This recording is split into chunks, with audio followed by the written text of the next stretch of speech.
7. Marahnya kaum Quraisy kepada Nabi Muhammad Shallallahu Alaihi Wasallam.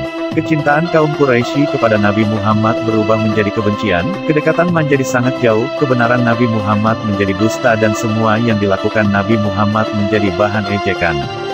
Hal itu terjadi semenjak Nabi Muhammad mengajak mereka menyembah Allah, mencela dan menyesatkan para penyembah berhala.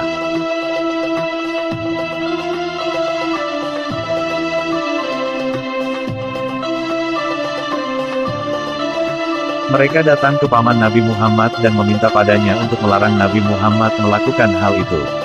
Paman Nabi Muhammad menjawab permintaan mereka dengan baik, sedangkan Rasulullah Shallallahu Alaihi Wasallam tetap menyiarkan dan meninggikan kalimat kebenaran.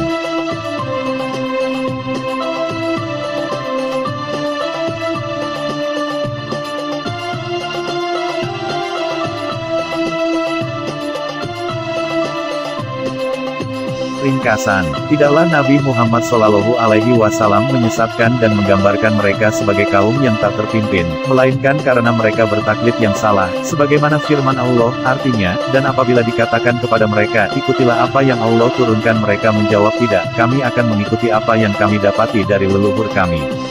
Apakah mereka akan mengikuti, walaupun yang leluhur mereka kerjakan tidak menggunakan akal dan tidak terpimpin?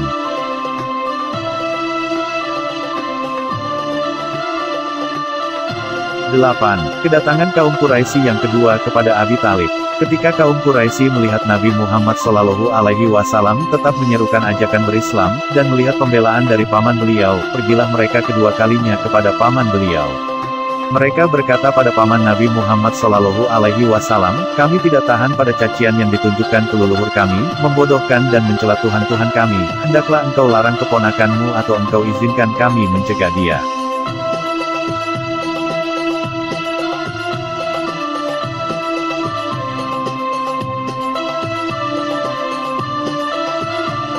Rasulullah Shallallahu Alaihi Wasallam dipanggil oleh paman beliau dan meminta supaya Nabi Muhammad Shallallahu Alaihi Wasallam berhenti dari mengajak hal itu, karena gangguan Quraisy atas beliau, tetapi Rasulullah Shallallahu Alaihi Wasallam tetap enggan.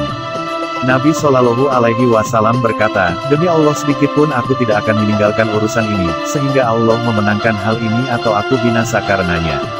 Pamannya berkata, pergilah dan katakanlah apa yang engkau suka, demi Allah aku tidak akan menyerahkan engkau selamanya.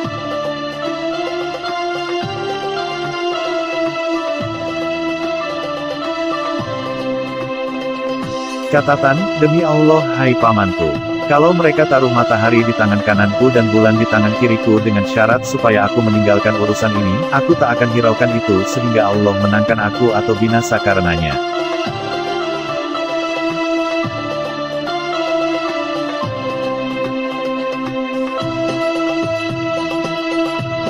Ringkasan, kaum Quraisy pergi kepada paman Nabi Muhammad Shallallahu Alaihi Wasallam yang kedua kalinya, meminta agar Nabi Muhammad berhenti memaki berhala-berhala mereka, tetapi mereka tidak kuasa mencegah Nabi. Di sisi lain Nabi Muhammad Shallallahu Alaihi Wasallam tetap menyiarkan hal itu.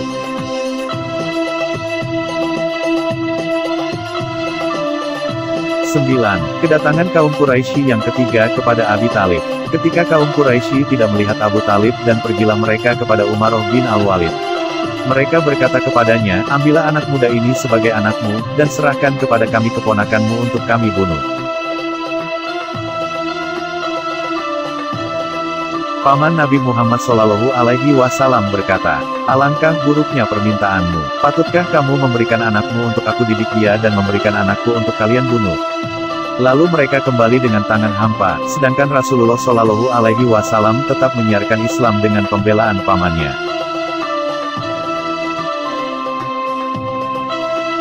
Ringkasan, kaum Quraisy pergi ketiga kalinya ke paman Nabi Muhammad Shallallahu Alaihi Wasallam, meminta supaya ia menyerahkan Nabi, tetapi paman Nabi Muhammad Shallallahu Alaihi Wasallam mengolok mereka serta tidak berkenan mengabulkan permintaannya.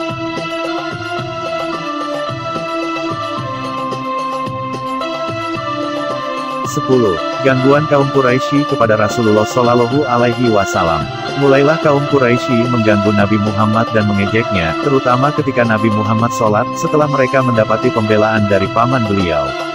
Rasulullah Shallallahu Alaihi Wasallam menghadapi mereka dengan tenang, sabar dan lemah lembut, dan memaafkan mereka.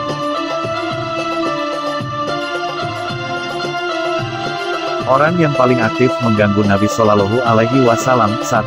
Abu Jahal, 2. Abu Lahab, 3. Uqbah bin Muaid dan Walid bin Mughirah. Sesungguhnya Allah telah membalas 4 pengejek tersebut, di antara mereka ada yang terbunuh dan binasa karena penyakit.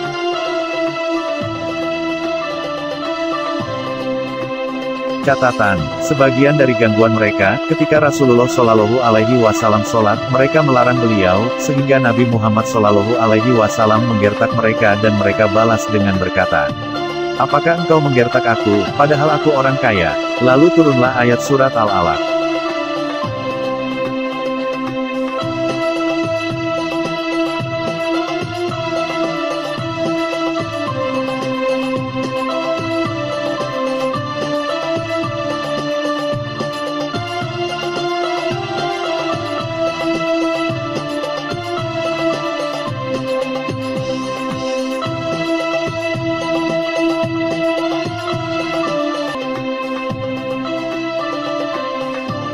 Ya, Abu Lahab pernah meletakkan kotoran di pintu rumah Rasulullah Shallallahu Alaihi Wasallam. Pernah lagi ketika Nabi sedang sholat lalu dia mencekik Nabi Muhammad dengan keras.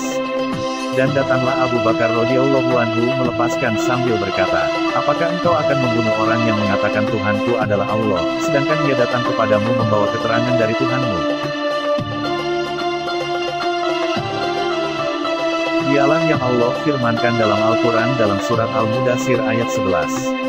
"Tinggalkanlah aku dan orang-orang yang aku jadikan sendirian, dan aku jadikan baginya harta yang melimpah dan anak-anak yang terpandang."